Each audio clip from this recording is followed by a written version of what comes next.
నేను వైఎస్ఆర్ కుటుంబంలో నేను కూడా చేరటం జరిగింది 20 రోజుల క్రితం.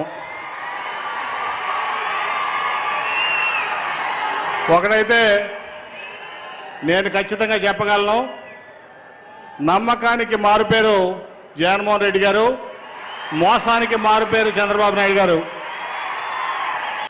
మేనిఫెస్టోలో ఉన్నటువంటి ప్రతి హామీని అమలు చేసినటువంటి వ్యక్తి భారతదేశంలో ఉన్నారంటే అది కేవలం జగన్మోహన్ రెడ్డి గారిని ఈ సందర్భంగా మీ అందరికీ తెలియజేస్తా ఉన్నా.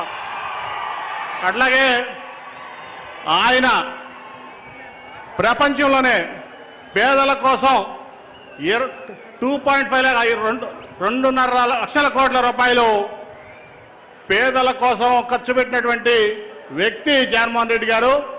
ఇంకెక్కడా కూడా ఈ భారతదేశంలోనే కాదు ప్రపంచంలో కూడా ఎక్కడా అటువంటి కార్యక్రమం మనం చూడలేదు. ముఖ్యంగా